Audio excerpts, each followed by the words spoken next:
నైరుతి బంగాళాఖాతం దానికి ఆనుకొని ఉన్న శ్రీలంక తీరంలో తీవ్ర వాయుగుండం తుఫానుగా మారిందని ఏపీ విపత్తుల నిర్వహణ సంస్థ తెలిపింది.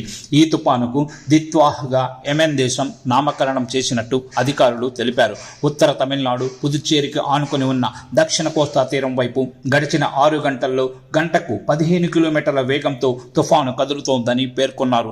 దిత్వాహ్ తుఫాను ట్రింకోమలికి 200 కిలోమీటర్ల దూరంలో, పుదుచ్చేరికి 610 కిలోమీటర్ల దూరంలో, చెన్నైకి ఆగ్నేయంగా 700 కిలోమీటర్ల దూరంలో ప్రస్తుతం కేంద్రీకృతమై ఉంది. ఆదివారం తెల్లవారుజామున నైరుతి బంగాళాఖాతం ఆనుకొని తమిళనాడు, పుదుచ్చేరి, దక్షిణ కోస్తా తీరాలకు చేరే అవకాశం ఉందని విపత్తుల నిర్వహణ సంస్థ తెలిపింది.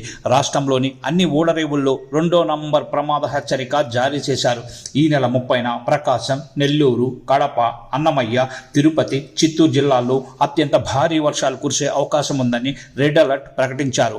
ఆయా జిల్లాల్లో 20 సెంటీమీటర్లకు పైగా వర్షపాతం నమోదయ్యే అవకాశం ఉందని విపత్తు నిర్వహణ సంస్థ అధికారులు తెలిపారు. మత్స్యకారులు వేటకు వెళ్లొద్దని హెచ్చరించారు. రైతులు జాగ్రత్తలు తీసుకోవాలని, ప్రజలు అప్రమత్తంగా ఉండాలని సూచించారు.